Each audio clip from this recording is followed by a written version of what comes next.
vous, c'est la première fois que vous faites du cinéma. Vous allez nous raconter un petit peu votre parcours artistique. Mais juste avant, vous m'avez fait penser à Moussa Masri. Ben, Donc, par le jeu, par la présence. Et donc, je vous souhaite la même carrière que lui. je me le souhaite aussi, merci beaucoup. De toute façon, Moussa Masri, comme je vous ai dit, je kiffe son travail. Oui. Je suis fan de son travail, je suis fan de cet acteur. J'aime beaucoup ce qu'il fait et je le suis jusqu'à présent. Je regarde tous ses films. Donc voilà, et j'aime beaucoup ce qu'il fait. En tout cas, voilà. Très grand acteur. Oui. Moussa Masri, voilà. Alors, vous allez vous présenter chacun, puisque je n'ai pas le plaisir de vous connaître, pour ne pas faire d'erreur comme ça dans les noms. Il n'y a pas de souci. Donc, qui commence? Je me présente. Je m'appelle Fouad Naba, je suis issu des cités de Marseille, Herbel, 13011. Donc voilà, je suis Reda dans le film Chouf. Moi également, je suis issu des quartiers sud de Marseille, le 11e arrondissement, Herbel. Moi, mon prénom c'est Oussama Poulal. Et dans le film, je joue le rôle de Rachid.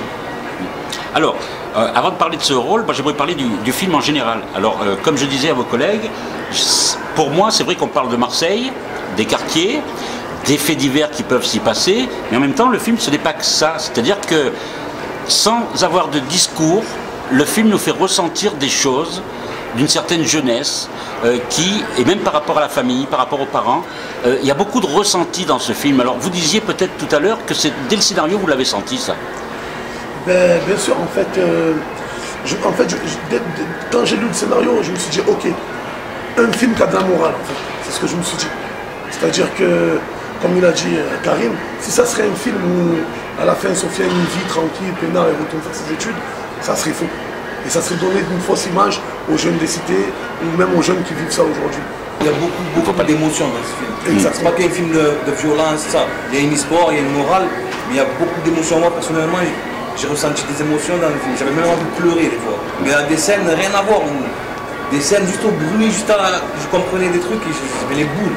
Il y a des choses que n'importe qui dans les cités vit, je pense que... Est-ce que justement, il y a par rapport à vos personnages, est-ce qu'il y a des gens dans la vraie vie, ces personnages vous ont rappelé ces gens-là? Franchement, ouais. Ben oui, Franchement, Parce que vous avez côtoyé? bien sûr. C'est Franchement, bien sûr. Côtoyer, peut-être pas, Non, mais qu'on a connu... Voilà. Côtoyer en tant que voisin, collègue, en tant que... Voilà. Mais on ne fait pas Mais non. le business. Non, voilà, non, mais... Sinon, on connaît des gens qui c'est des fous dans leur tête, ou on leur dit bonjour, et on parle avec eux. Oui, puis quand on habite dans un quartier, automatiquement, on est appelé à se croiser. Et donc, voilà. Malheureusement. Et, oui. Et quand on connaît ce qui peut leur arriver, justement, c'est là que... voilà, parce que on veut stigmatiser, surtout certaines presses veut stigmatiser en disant que dans ces quartiers, il n'y a que des délinquants, que des choses comme ça. Donc c'est ce qu'on nous parle. Et quand il y a quelque chose de positif, comme je vous disais tout à l'heure, on n'en parle pas. Donc là, vous, c'est positif parce que je crois que vous faites du rap aussi. Voilà. Et vous êtes resté dans votre quartier pour le faire. Exact. Vous n'êtes pas parti à New York, ou, voilà. Et donc, pourquoi on ne parle pas de vous? Voilà. C'est pas nous de demander ça. Mais oui, non mais moi je pose la question parce que vous voyez, moi je travaille déjà avec ces jeunes. J'ai travaillé là où vous avez tourné avec des jeunes de la cité, avec des jeunes de cité d'à côté, et donc j'ai jamais eu de problème.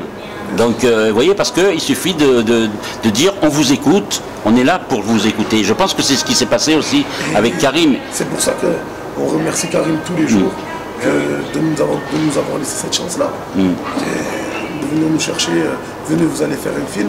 Bon, ça n'a pas été facile comme ça non plus. On a eu plus de 2 ans de répétition. Mais de faire un film, de nous faire monter les marches de Cannes, d'aujourd'hui d'être au cinéma, d'être sur les affiches, on remercie toujours Karim pour ça. Peut-être que sans Karim, peut-être que s'il ne serait pas venu vers nous pour nous proposer de faire le casting, peut-être qu'on n'aurait jamais fait de nous-mêmes ça. Parce que nous, on est un peu s'en fout. On est un peu je m'en foutiste. On n'est pas je m'en foutiste. C'est qu'on se dit qu'il n'y a pas de chance. Voilà, on n'y croit pas. Oui, c'est ça, c'est-à-dire qu'à force d'être rejeté, c'est comme quand on cherche un appartement. Exactement. Tu ne le cherches même plus. Tu te dis, bon, ben, écoute, je vais essayer de me faire pistonner. Pour certains métiers, on dit, ben, on n'y va plus parce que, voilà, ça, c'est la réalité. C'est comme postuler, admettons, un mec de cité va se dire, je postule pour flic. Il y en a combien dans une cité? Il y en a un, avoir 2 max. Oui, parce qu'ils font ça pour le quota. Exactement. Non, mais il faut le dire. Exactement. Il faut le dire, c'est la réalité. Ils se disent, même, je ne vais jamais être pris. Il y a des idées derrière. Ah oui, il baisse les bras directement. Il baisse les bras trop vite. Ah ben, nous, c'est ce qui c'est. Oui, mais trop vite, c'est quand même plusieurs générations. À force, ça fait beaucoup. Avant, je pense qu'avant, les gens des cités d'avant, ils y ont cru. Ils ont essayé. Ça n'a pas marché. La génération d'après, ils y ont cru. Ils ont essayé, ça va marcher. Mais la génération d'après qui vient, il voit son grand frère. Il voit son père qu'il a été maçon, il voit que son grand frère il a été marin, et à la fin, tu n'as même plus envie de faire quoi que ce soit. Donc, comme on disait tout à l'heure, ouais, tu finis guetteur, c'est normal. Et le rap, qu'est-ce qui vous a donné envie de faire du rap? C'est le fait de dire des choses, parce que c'est vous dans le film, je crois, qui chantez la chanson de début, c'est ça? De fait, pas de début. Voilà. Mais en tout cas, les paroles, elles sont très fortes. Exact. Donc voilà, qu'est-ce qui vous a donné? C'est envie de situer justement ces quartiers, ces personnes. Ben lui, en fait, on a un groupe, mais Fouad, ça fait très longtemps qu'il rappe, il était petit, il était très jeune, il a commencé. Et moi à la base je le suivais parce que je suis un peu plus âgé que lui. Déjà petit, il devait être grand, non? Voilà, ouais, je le suivais, moi j'étais fan de lui, ça. Et après, du jour au lendemain, on s'est pris il y a eu des affinités, on s'est pris en estime et tout. Et de là, on a commencé à un peu chanter ensemble pour rigoler au départ. Et de là, il m'a fait rentrer dans le groupe. Et comment s'appelle le groupe? Avant, il s'appelait le 1143 parce qu'on était 6 à la base. Mais maintenant, parmi les 6, nous sommes 3 là, on est restés 3 bien soudés. Et ça fait depuis qu'on chante, on est tous ensemble, on est comme des frères à la base. Après, il y en a 3 qui sont un peu dispersés, bon, c'est un groupe, c'est normal, chacun il faut leur vie. Mais là, vous allez sortir un album bientôt, c'est ça? On va sortir une BO du film, la BO du film Chouf. On va sortir peu de temps après la sortie du film. Et en préparation, à côté, j'ai un album qui va sortir solo, mais toujours avec Moussa Gaza et Sidou à mes côtés pour la réalisation, la production, tout, etc. La cacahuète fait ça, il ouvre ma gueule. Aïe. Voilà, et c'est à l'écouter. Il y a surtout du très lourd qui arrive. Voilà. Et pour répondre à votre question, en fait, de tout à l'heure, ce qui nous a donné envie de rapper, c'est dénoncer. Ça a été important. Dénoncer. Peut-être on n'était pas des personnes qui visaient vraiment la loi. On ne calculait pas trop ça.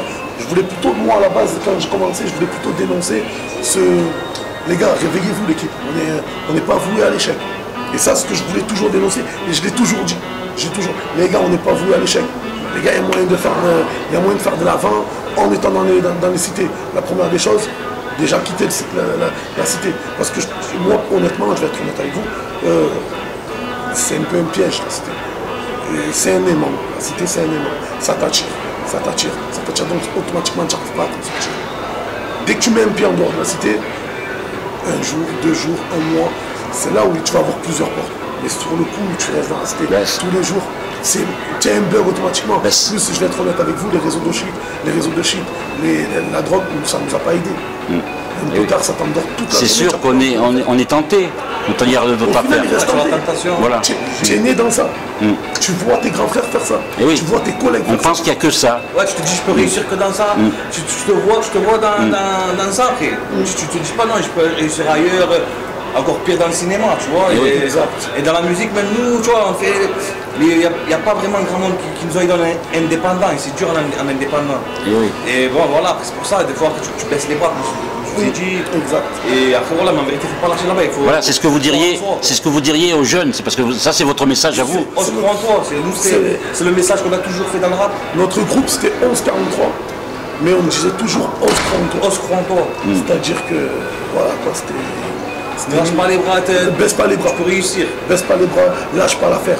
Si toi qui m'écoutes, t'es jeune, t'as un minimum envie de réussir, t'es ambitieux, lâche pas l'affaire, crois-y, tu verras que tu vas foncer et que ça va marcher. T'inquiète pas, tu seras jamais déçu. Et vous vous êtes rendu compte qu'avec la musique, maintenant le cinéma, vous apprenez des choses que vous n'appreniez pas dans les quartiers? Vous découvrez. Ce que vous disiez, il faut sortir. Il faut sortir. Comme il a dit tout à l'heure, on n'osait pas faire un casting. Pourquoi pas? Pourquoi tu ne vas pas essayer de faire un casting? Essaye. Il y a des choses qu'on hésite à faire, on n'ose pas surtout.